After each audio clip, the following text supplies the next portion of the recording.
এখন প্রায় 7:30 বাজতে যায় আর আমরা আজকে 3.5 কিলোমিটার হাঁটছি। 3.5 কিলোমিটার একদিক, 3.5 কিলোমিটার আর একদিক। তো এখন একটু যাচ্ছি পুমা আউটলেট ফ্যাক্টরিতে, পুমা ফ্যাক্টরি আউটলেটে। আর এটা হচ্ছে মারাথালি ফুড ব্রিজ, যেখান দিয়ে হাঁটছি। ভালোই হাওয়া দিচ্ছে, বাট আমাদের ওদিকটা একদম হাওয়া নেই। আর পেছনের ব্যাকগ্রাউন্ডটাও খুব ভালো লাগছে।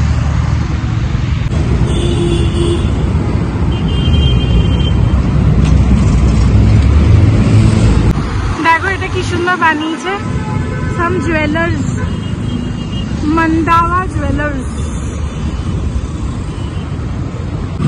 এই যে পৌঁছলাম KLM ফ্যাশন মল। এখন সোজা হাঁটলে লেন্সকার্টের পরে ফ্যাক্টরি আউটলেট।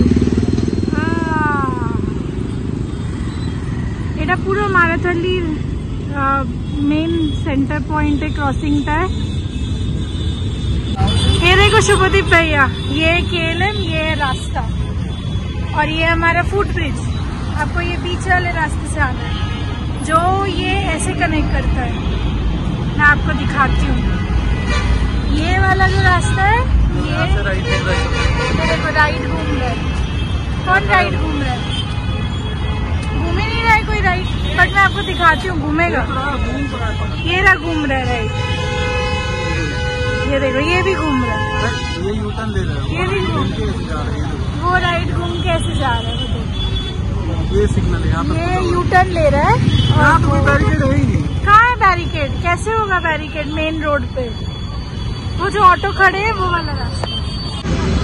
ये देखो भैया, कहाँ से ये तुम्हारा माराथली, देखो ऐसा राइट खुला हुआ है, राइट जा रहा है।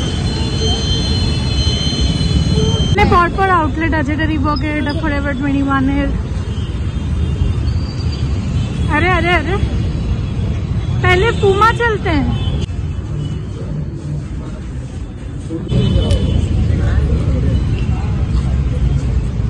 এখানে একদম দইবড়া খেতে দাঁড়িয়েছেন। আমার খুব পেট ভরা, আমি এখন কিছু খেতে পারবো না, বাট পানিপড়াটা দেখে একদম জিভ লপলপাই। এই দই বড়ার পর একটা দই পানি থাকে, ওটা খুব টেস্টি। এরা খুব টেস্টি বানিয়েছিল, আমি খেলাম। আহা শান্তি। বড়া টিকে হ্যাঁ। আজকে লোকাল শপিং ডে, একটু কানের দুল দেখি।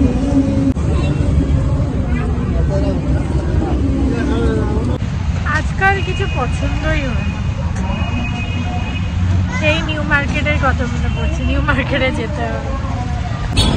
নন্দিনীর বড় একটা আউটলেট, শুভদীপ দায়ের জন্য একটু মাইসোর পাক নিয়ে নিই। মাইসোর পাক খেতে খুব ভালোবাসে। यहाँ लूज मिलता है क्या भैया? लूज मैसूर पाक मिलता है क्या? और এখানে লুজ পাওয়া যায় না, ওই যে প্যাকেট। ভেরি গুড মর্নিং বন্ধুরা, ভেরি গুড মর্নিং।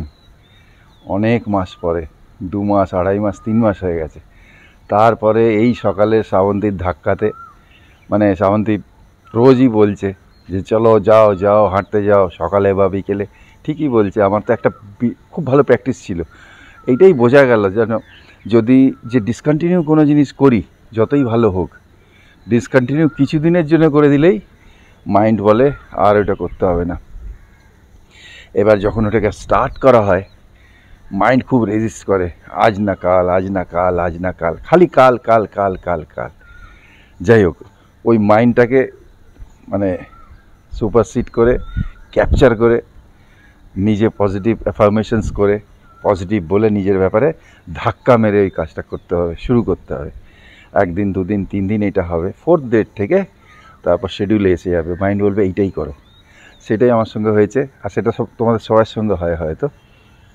তো যাক, চলে এলাম, আজকে ছাদ দিয়ে শুরু করলাম। কাল বা পরশু বা 2-3 দিন পরে আবার 0 ভোল্ট করবো ওই গ্রাউন্ডে গিয়ে। এই যে আজকে সকালে উঠেছে, তাড়াতাড়ি হাঁটতে যাবে। আরে ছাদ থেকে দেখছি সব সবজিওয়ালা বসে গেছে, আমার যারা ভালো মানে পেটেন্ট সবজিওয়ালাগুলো।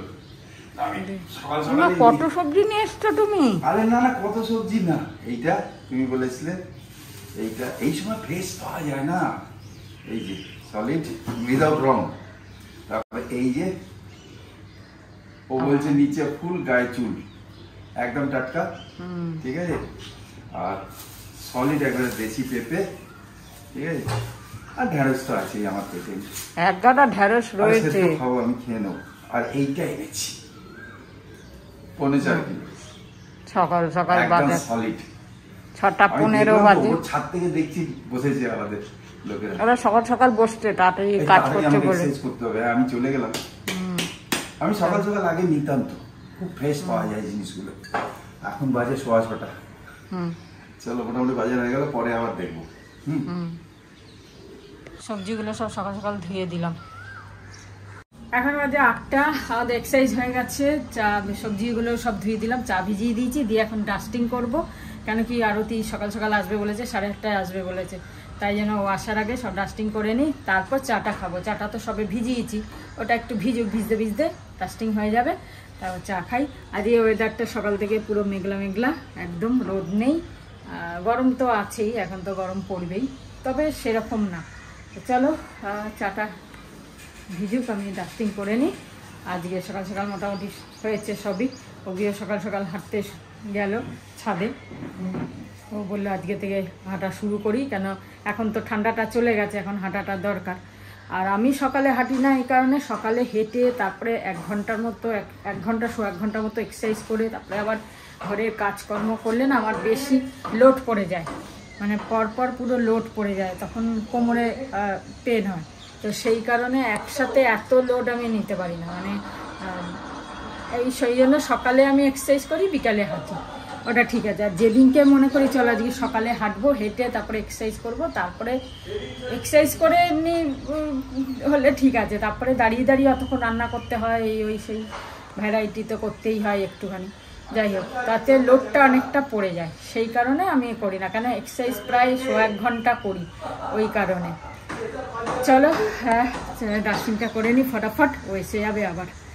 এখন বাজে 9:30, আমি ফ্রেশ হয়ে গেছি, এবার ব্রেকফাস্ট করবো। আজকে উপমা করব ভাবছি, তো গাছ থেকে কারি পাতা নিয়ে এলাম, এখন তো বেশি হয়নি কারি পাতা, এই আগেকার যেটা হয়েছে, আগেকার মানে প্রথমে যেটা হয়েছে কচি আছে বেশ একদম সুন্দর, এটা তুলে নিয়ে এলাম।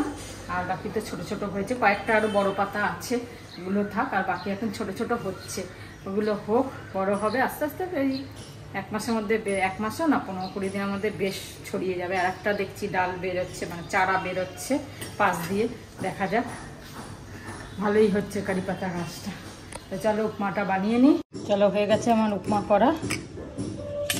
আজ বাদাম দিয়েছি উপমাতে, মটর দিই কিন্তু মটরটা দিইনি, বাদাম দিলাম। মটরটা কীরকম একটা স্মেল হয়ে গেছে রোদে দিয়ে, আর এই গুড়টা 2-4টে দেখছি 2-5টা পিঁপড়ে ঢুকেছে, তাই জন্য এটাকে ছড়িয়ে রাখলাম, পিঁপড়েগুলো বেরিয়ে যাক। বেশি ঢোকেনি, কি করে ঢুকলো জানি না, দেখি। রোদে দিতেও ভয় লাগছে জানলাতে, কারণ আরও যদি পিঁপড়ে এসে যায় গন্ধে। নর্মালি আমি মটর ছাড়িয়ে ডাইরেক্টই ফ্রিজে ঢুকিয়ে রাখি, ডিপ ফ্রিজে, মানে ডাব্বায় স্টোর করে, জারে, মানে একদম এয়ারটাইট জারে স্টোর করে ঢুকিয়ে রাখি। এবারে রোদে, এরা বললো রোদে দিয়েছি, আর কেমন একটা স্মেল হয়ে গেছে, ওই এমনি তরকারিতে না খাওয়া যাচ্ছে না, ওগুলো পিষে যদি কচুরি খাওয়া যায় খেয়ে নেবো, যতটা পারবো, বাকি দেখা যাবে। তো সেই জন্য খাওয়া যাবে না, রোদে দিলে না, ডাইরেক্টই ছাড়িয়ে রাখতে হবে। তো এটা ভুল হয়ে গেছে এবছর, অনেকটা মটরশুঁটি আর তরকারিতে খাওয়া যাবে না। বাঁধাকপিতে সেদিন দিয়েছিলাম, আর কিসে যেন একটা দিয়েছিলাম, ওটা কিরকম স্মেল হয়ে গেছে। যাই হোক, এটা তোমাদের সাথে শেয়ার করে দিলাম যে রোদে দিয়ে রাখবে না মটর, এমনি কি রান্না করবো চিন্তা করতে করতে 10:30 বেজে গেল, এখনও রান্না সবে চাপালাম। যাই হোক, সবজি যদি কম থাকে তাহলে বুঝতে পারি যে হ্যাঁ এই সবজি আছে, এই রান্না, এর মধ্যেই রান্না করতে হবে। আর ভ্যারাইটি যদি 1 গাদা সবজি থাকে ফ্রিজে, কোনটা রান্না করব বুঝে উঠতে পারছি না। সজনে ডাঁটা আছে, আবার আজকে কচুরলতি এনেছে, পটল, ঢেঁড়স, কোয়াশ, তারপরে পেঁপে, দুনিয়া ভরের সবজি, কুমড়ো, বেগুন সবই তো আছে। কি করব কিছু মাথায় ঢুকছে না। যাই হোক, এমন কিছুও করতে হবে যেটা দুবেলায় হয়ে যাবে, তা নাহলে 1 গাদা ভ্যারাইটি হবে, 1 গাদা তেল খাও, 1 গাদা ইয়ে খাও, আর খেলে পরে বেশি ভ্যারাইটি খেলে পরে অস্বস্তি হয়, আর কিছু না। যদি হালকা ফুলকা খাই খেতে, মানে খেয়েও ভাল লাগে, আর বেশ শরীরও হালকা লাগে। তো সেই কারণে ভাবছি যে কি রান্না করব। যাই হোক, আপাতত তো আরে কিচ্ছু না, ফ্রায়ারে রান্না করবে। হ্যাঁ রে, তোমাকে আরে খুব মানে সাসপেন্সে পড়ে গেছে। অর্ধেক বন্ধুরা বলছে ফ্রায়ার খুব ভালো, অর্ধেক বন্ধুরা বলছে ফ্রায়ার মোটামুটি, আর কিছু বন্ধুরা বলছে অর্ধেক শেষ হয়ে গেল তো, কিছু মাঝখান থেকে। আচ্ছা, কিছু বন্ধুরা বলছে যে ফ্রায়ার নিয়েও ফেরত করে দিয়েছে, রিটার্ন করে দিয়েছে, এদিক ওদিক চলে আচ্ছা, গেছে। তোমার এই চক্করে আমার নিম পাতা পুড়ে ছাই হয়ে যাবে। কোথায় দেখো? না না, ছাই হয়নি, নিম পাতা এই যে এমনি কোনো। নিম পাতা দিয়েছি, দেখো কালো হয়ে গেছে অলরেডি। আজকে নিম বেগুন করছি, এই যে কুমড়ো আর বেগুন মিলিয়ে, দুটো মিলিয়ে করছি। ইয়েস, ভালো, হেভি মজা। কুমড়ো দিয়ে বেগুন, নিমটা তেল কম, বেগুনটা কম হলে তেলটাও কম লাগবে, তাই জন্য দেখো না সবকিছু এখন খেতে হবে। তুমি আবার এয়ার ফ্রায়ার খাবে তো তাতে তো সবকিছু টেস্ট করে দেখতে হবে তোমাকে, তেল কম, এই কম, টেস্ট কম, সবই খেতে হবে।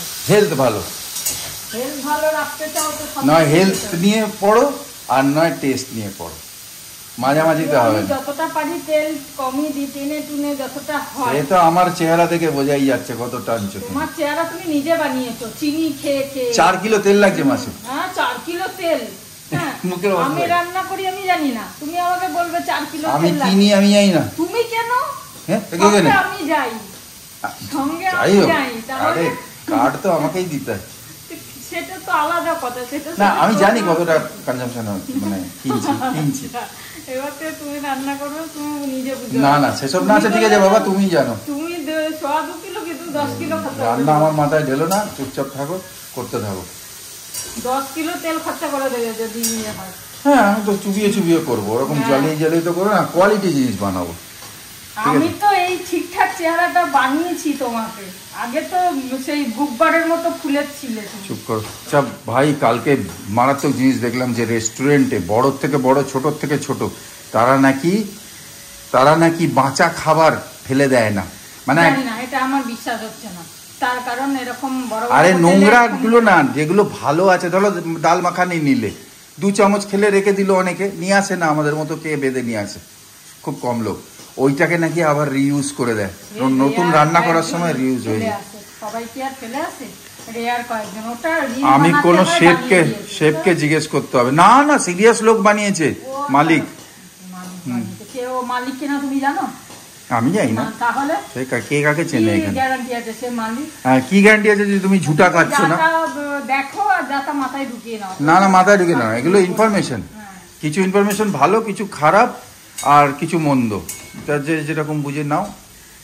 এখন বাজে 11:15, আর রান্না প্রায় শেষের দিকে, আর মাছটা হলেই হয়ে যাবে, আর কিছু বাকি নেই। বাকি হচ্ছে তরমুজটা, দেখছি কত বড়, অনেক দিন পর এত বড় তরমুজ আনলাম। এত বড় তরমুজ আনি না, কেন সেইকে কেটে রাখতে হয় ফ্রিজে, সেই কারণে। লোক বেশি থাকলে না একবারে কেটে সব খাওয়া যায়। তা ভাবছি আজ অভিকে বললাম, তাই যে জুস বানিয়ে খেয়ে নেবো, তাহলে বেশ ঘন জুস খাওয়া যাবে, গোলমরিচের গুঁড়ো টুড়ো দিয়ে, বিট নুন দিয়ে, সব দিয়ে। এই তরমুজ, এত বড় তরমুজ দেখে মনে পড়লো, সে ছোটোবেলায় আমাদের বাড়িতে না, আমার বাপের বাড়িতে কুয়ো ছিল, তোমাদের অনেকের বাড়িতেই হয়তো ছিল।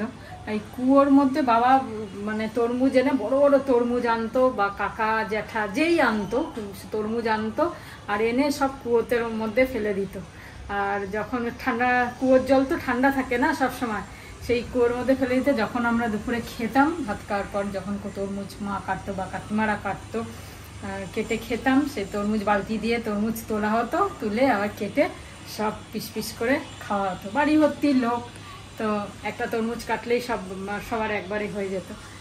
এত বড় তরমুজ দেখে মনে পড়লো যে তরমুজ জলে ভাসছে এরকম কুয়োর মধ্যে, সেই সব দিন কলা কিছু কিছু কথাতে আগেকার দিনের কথা মনে পড়ে, এইসবগুলো ভাবি। অভিও দেখেছে, আমাদের বাড়িতে কুয়ো ছিল যখন আমার বিয়ে হয়েছে, ও দেখেছে, ও এরকম দেখতে তরমুজ রয়েছে জলে ডুবানো, এরকমই করতাম ছোটোবেলায় আমরা। ফুটি সব এইসব ঠান্ডা, মানে ঠান্ডা করার জন্য এই জলে, কুয়োর জলে রেখে দেওয়া হতো। তখন তার ফ্রিজের এত এসব জল এত ছিল না, আর দরকারও পড়তো না, বা এত এরকম গরম পড়তো না, বা এসি দরকার। তো তখন তো এরকম কুয়োর জল, ইয়ের জল, মাটির কলসির জল, বা কুয়োতে এরকম রাখা হতো। এখন কত চেঞ্জ হয়ে গেছে, ওয়েদারও চেঞ্জ হয়ে গেছে, সময়ও চেঞ্জ হয়ে গেছে, মানুষও চেঞ্জ হয়ে গেছে। ভেরি গুড আফটারনুন বন্ধুরা, ভেরি গুড আফটারনুন। 2:45 বাজে। 3টে জিনিয়াস সাইকোলজি ট্রিক্স। যখন কারোর সঙ্গে কথা বলছো তার নাম যদি বারবার নাও, সেই মানুষটা নিজের কথার মধ্যে তার নাম যদি নিতে থাকো, সে তোমাকে না ইচ্ছে করলেও খুব পছন্দ করতে লাগবে, অনিচ্ছেও পছন্দ করতে লাগবে। ঠিক আছে। সেকেন্ড সাইকোলজি ট্রিক হচ্ছে যে কমলা লেবুর খোসা যদি শোঁকা যায়, স্ট্রেস আর অ্যাংজাইটি দূর হয়, স্ট্রেসও দূর হয়, অ্যাংজাইটিও দূর হয় কমলা লেবুর খোসা শুকলে। ঠিক আছে। আর থার্ড হচ্ছে যদি কোনো দিন অসুখে পড়ো, ঠাকুর না করুক, তাহলে যদি নিজেকে পজিটিভ রাখো, নিজেকে পজিটিভ ভাবো যে আমি আর কিচ্ছু হবে না, আমি একদম তাড়াতাড়ি ঠিক হয়ে যাবো, হামেশা এই জিনিসটা যদি ভাবতে থাকো, তাহলে ইমিউন সিস্টেম খুব বুস্ট হয়ে যায়। ভেতরেও তো আলাদা সেল আছে, তাদেরও ব্রেন আছে, ইমিউন সিস্টেম বুস্ট আপ হয়ে যায় আর রিকভারি খুব ফাস্ট রেটে হয়। ঠিক আছে। এই 3টে সাইকোলজি ট্রিপ অ্যাপ্লাই করে দেখবে, খুব কাজে দেবে। ঠিক আছে। চলো আবার আসছি। শনিবার দিনকে কালো কালো পড়েছে আর তারপরে গরমের মধ্যে দাঁড়িয়ে রয়েছে। এখন বাজে 2:05, খেতে বসবো, কিন্তু স্নান করে বেরিয়েছি আর কারেন্ট চলে গেছে। আরে আমরা ছিলাম না একদিন, আরো গেছলো, আমি ওখান থেকে সিসিটিভি অ্যাক্সেস করতে পারিনি। অ্যাক্সিডেন্টটা হলো পোস্টে, ওইটাতেই বারবার কাজ করছে, কি করছে জানি না। যাই হোক, তোমাদের দেখিয়ে দিয়ে আজকে কি রান্না করেছি। এটা তো হবেই, চলবে এখন যতদিন ঢেঁড়স পাওয়া যাবে এরকম নরম নরম। আর এই যে কুমড়ো আর বেগুন নিমড়ে, দেখছো কি সুন্দর হয়েছে, দেখো দেখতে তো হয়েছে। এটা পটল পোস্ত, মাছ ভাজা, আর এই যে মাছের ঝাল, আর এই যে সকালে ডিমটা খাইনি, এটা বললো পেঁয়াজ দিয়ে কাঁচা তেল দিয়ে ভাতে মেখে খাবে, যেটা খাবো কি করে গরমের মধ্যে, গরমের মধ্যে খাও। যাই হোক, চলো এখন খাই। আর পাঁপড় সেকলাম ডালের সাথে, খেয়ে নি। আর ওদিকে যেতে পারছি না, হাওয়া আসছে একটু এখান থেকে, আসছে হাওয়া নেই বাইরে, গরম আছে, কম আছে হাওয়া আছে। ওই বিকেল বেলার দিকে হাওয়া হবে। ঠিক আছে, কি করে একদিন একদিন হয়। চলো তোমরা খাওয়া দাওয়া করে আমি খেয়ে নিচ্ছি, ভালো থেকে সুস্থ থেকে। আমাদের এখান থেকে হাওয়া আসছে, কিন্তু হাওয়াটা গরম, গরম এখন গরম রোদ, কড়া রোদ, মানে সিমেন্টের ট্যাঙ্কের জলও গরম হয়ে যাচ্ছে। না, গভর্নমেন্টের ট্যাঙ্ক হচ্ছে না, ওই পাইপে জলই, কিন্তু অনেক যেটা পাইপে আসছে এই দিকটা, যেহেতু এদিকে এখন কি ইস্ট ওয়েস্ট সাউথের দিকে এখন সূর্যটা এই দিকটা, তাই জন্য এই পাইপটা ওরকম হচ্ছে, বুঝেছো, গরম। পাইপের জলটা শেষ হলেই ঠান্ডা জল আসছে। চলো খেয়ে নাও। চলো, আমরা খেতে খেতেই কারেন্ট চলে এসেছিল, তার জন্য একটুখানি ভালো লাগলো। মাঝপথে হাওয়াটা পেয়েছি, নাহলে খেতে বসে সত্যি এখন থেকেই এত গরম আসছে, আরও 1-2 মাস পরে কী হবে জানি না। যাই হোক, তরমুজটা এবার কিছু ব্যবস্থা করব। কি তরমুজ কাটবো আজকে? তোমার ইচ্ছা, আমার তো পেট খুব ভরে গেল, তোমার কি? দেখি তাহলে, একটু যদি পরে ইচ্ছা হয় কালকে। ঠিক আছে, চলো দেখি, কালকে খাবে বলছে, কালকেই কাটবো তাহলে, আজকে আর কাটবো না। চলো এবার একটু আসনে বসে তারপরে ফোন টোন ঘাটি। গুড ইভিনিং, এখন বাজে 5:20, যাচ্ছি হাঁটতে। চলো একটুখানি শুয়ে নিয়েছিলাম, প্রথমে তো ঘুম আসছিল না, তারপরে দেখলাম গরমে ঘুমানো যাবে না, আজকে বেশ গরম, মানে পুরো গরম, ঘাম হচ্ছিল, মানে শুয়ে ঘুমও হচ্ছে না, যে ঘুমও আসছিল না, গরমের মধ্যেই বোধহয়। তারপর যেই এসিটা চালালাম, তারপরে গিয়ে একটুখানি আরামসে শুলাম, মানে পুরো তাপ হয়ে আছে, হাওয়াও নেই বাইরে আজকে কোনো। যাই হোক, হেঁটে আসি, চলো হেঁটে এসে তারপরে চাটা খাবো, সন্ধে দিয়ে চাটা খাবো। চলো। এসির থেকে বেরিয়ে আসলে এই একটা প্রবলেম হয়, মানে কীরকম একটা লাগে না, স্বস্তি একটা হয়। আর যেমন পা চলছে না, কীরকম যেন স্লো হয়ে গেছে। যাই হোক, হাঁটতে তো হবে, হাঁটি, একটু স্পিডেই হাঁটতে চাইছি, স্পিডে না হাঁটলে তো কাজ হবে না। দেখি, প্রচণ্ড একটা তাপ বেরোচ্ছে ছাদ থেকে, তাও হাঁটি। চলো। গুড ইভিনিং বন্ধুরা, বাজে 6:45 না 7টা, ও 6:45, এই চলে এসছে।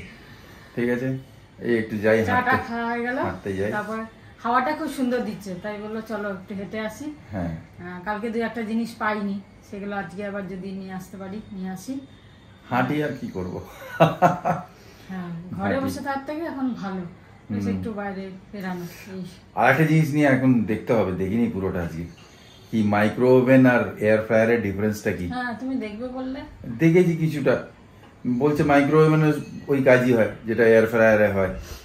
সেটা তো হয়, মাইক্রোওভেনে তো আমি তন্দুরি ফন্দুরি গুলো বানাই, কিন্তু এবার দুটো জিনিস নেবে, সেটাই দেখা যাক, ওইটা এসে দেখি তারপরে তোমাদের আবার ভালো করে মানে একটা যে কোনো জিনিস নেওয়ার আগে অনেকগুলো তো গ্যাজেট হয়ে গেছে, আমাদের গ্রিলটা আছে, তারপরে সত্যি কথা রাখারও তো একটা জায়গা চাই, সবকিছু আর ইউজ না হলে ইলেকট্রনিক্স খারাপ হয়ে যাবে, সোজা কথা। হ্যাঁ, তো তাই জন্য ভাবছি যদি মাইক্রোওয়েভেই সব হয়ে যায় তাহলে আর কেন, ওইটা আইএফবিটাতে রয়েছে না, আর একটুখানি অ্যাডভান্স নিয়ে নিলাম ওইটা ফেরত দিয়ে না। মাইক্রোওভেনে তো দেখিনি, মানে যে ফ্রেঞ্চ ফ্রাই বা এসব মাছ ভাজা এসব আমি ভিডিও দেখবো এখন, দেখে নেবো, একটু জেনে নেবো, বহুদিন ধরে তো ইউজ আর করছি। বন্ধুরা তো বলবে, বন্ধুরা বলবে। চলো ঘুরে আসি। হ্যাঁ চলো একটু হাওয়া চলো, হাঁটতে হাঁটতে অনেকটা চলে এলাম আজকেও, বেশ ভালো লাগছে, হাওয়াটা দিচ্ছে, হাঁটতে ভালো লাগছে, ভালো লাগছে। মায়ের ওষুধ নিতে হবে, একটু ঢুকছি ওষুধের দোকানে। চলো চলে এলাম, এখন বাজে 9:15, বেশ অনেকটাই হাঁটা হলো, এখনো হাঁটা হচ্ছে, তবে এত ঘাম হচ্ছে বাবা, আজকে ঘরে চটি পরা যাচ্ছে না, মনে হচ্ছে খালি পায়ে চলি, চটি পরে থাকতে ভালো লাগছে না। জানলা ফান্না খুলে দিলাম, কেন বন্ধ করে যাই, বাই চান্স বেরালাম যদি ঝড় বৃষ্টি, এখন তো ঝড় বৃষ্টির সময়, যদি ঝড় বৃষ্টি হয় তাহলে আবার পুরো ভিজে যাবে, তাই জন্য বন্ধ করে যাই, এসে খুলে দিই, মানে এই ঢুকে তো পুরো আগুন থাকে, তারপরে খুলে দিই, বেশ আরাম লাগে। যাই হোক, এখন একটু বসবো, অনেকটা হেঁটেছি তো, একটু বসবো, তারপরে আটা মাখবো, রুটি করবো, কচুলতিটা কাটবো ভেবেছিলাম আজকে, কিন্তু এখন আর ইচ্ছা হচ্ছে না, সকালেই উঠে কাটতে হবে, কালকে সকালে বসে আগে কেটে নেবো, তারপর বানাবো। খেতে বসলাম, এখন 10:15 বাজে। আচ্ছা তুমি যে বললে এসে দেখবে, দেখলে কি? আমি তো হ্যাঁ আমি দেখে নিলাম, আমি দেখে নিয়ে এটা বুঝলাম যে ডিফারেন্স কি কনভেকশন আর এয়ার ফ্রায়ারের মধ্যে। ডিফারেন্স এইটাই হচ্ছে যে দুটোই ওই ওয়েভ দিয়ে হয়, গরম হাওয়া দিয়ে। এবার বললো যে এয়ার ফ্রায়ারে বেসিক্যালি সব রান্না করতে পারবে তা না, কোয়ান্টিটি তো কম হয়, বড় থেকে বড় নিলেও অত কোয়ান্টিটি হবে না, ওইটা শুধু বেকিং আইটেমের জন্য আর স্ন্যাক্সের জন্য ইউজ হয় বেসিক্যালি। আর সেকেন্ড যেহেতু অয়েল কম লাগে, তা সেটা তো এতেও কনভেকশনও করা যায়। এতে নাকি কনভেকশন কি বলে মাইক্রোওয়েভে সব রকমের রান্না করা যায়। হ্যাঁ সে তো হয়, আমি তো আগে করতাম, আমি পনির, পালক পনিরটা এতে করতাম, খুব ভালো হতো এই, হ্যাঁ পালক পনির, তারপরে চিকেনের অনেক আইটেম করতাম আগে, তারপরে দু একজন বললো যে মাইক্রোওভেনে নাকি রান্না খাওয়া ঠিক না, সেই কারণে ছেড়ে দিলাম রান্না করা। না এটা হচ্ছে বলছে যে এখন বলছে, এখনো লেটেস্ট আরো দেখে নেবো আমি যে মাইক্রোওয়েভে কি কি করা যায়। মাইক্রোওয়েভে নাকি সবই করা যায়, যেহেতু দাম বেশি হয় তাই জন্য এয়ার ফ্রায়ারের দিকে লোক যায়, আর কোয়ান্টিটি কমে বানাতে হবে, আর সব তো বানাতে পারবে না এয়ার ফ্রায়ারে সব জিনিস কম। হ্যাঁ এতেও সবকিছু, এতে তো সবকিছু হয়ে যাবে মাইক্রোওয়েভে সবকিছু হয়ে যাবে। এবার খালি বাটি কিনতে হবে, কেন আলাদা আলাদা বাটি কিনে নেবো, হয়ে গেল। সে তো বড় ছেলে কাঁচের বাটি আমার অনেক আছে, সে তো বড় ছেলে কাঁচেতে হবে না, এগুলো মাইক্রোওয়েভ বাটি চাই। তো বড় ছেলে তো মাইক্রোওয়েভেরই। আচ্ছা জানি না, ঠিক আছে, তাহলে আমাদের মাইক্রোওয়েভই বেস্ট আমার মনে হচ্ছে। আর এয়ার ফ্রায়ারে বন্ধুরা বলেছে যারা যারা ইউজ করছে হেলথের জন্য খুব ভালো, কিন্তু টেস্ট অতটা পাবে না, এতেও টেস্ট পাবে না হয়তো, কিন্তু ঠিক আছে আমরা যখন যাতে যদি কনভেকশনে যদি কম ওই ব্রাশ করেই বানাতে হয় আর সব রকমের রান্না হয়, তো ওই কনভেকশনই থাক, তাহলে এয়ার ফ্রায়ার করবো কেন, আবার একটা গ্যাজেট আনবো, ওখানে তো এমনি জায়গা নেই, ওই দেখো সব ঢুকিয়েছে, বড়টাও ঢুকিয়েছে, এখানে রাখবোই বা কোথায়, আর রেখেও শুধু স্ন্যাক্স আর ওর জন্য তো যদি বেসিক্যালি ইউজ হয়, যদি হয় তাতে তো হয়, আমি জানি তাতে হয়, তো এইটাই থাক আননেসেসারি। আমি আরো দেখবো, কিন্তু দেখা হয়ে গেছে বেসিক্যালি, আমি সারাদিনই দেখলাম একটু একটু করে, এইটা বুঝলাম যে যেহেতু এর মাইক্রোওয়েভের দাম বেশি, তাই জন্য ওইটা একটা অল্টারনেটিভ, যার কাছে নেই সে নিয়ে ওটাকে ইউজ করতে পারে স্ন্যাক্সের জন্য বা কিছু ফ্রাই ট্রাই করার জন্য এরকম।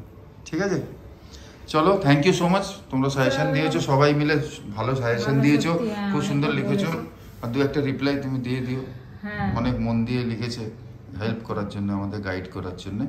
আজকে এখানেই শেষ করছি, সবাই ভালো থেকো, আনন্দে থেকো, গুড নাইট, শুভরাত্রি, জয় গুরু, ওম সাই রাম, অ্যান্ড ফাইনালি জয় হিন্দ। জয় হিন্দ। খুব ভালো থেকো, খুব ভালো থেকো।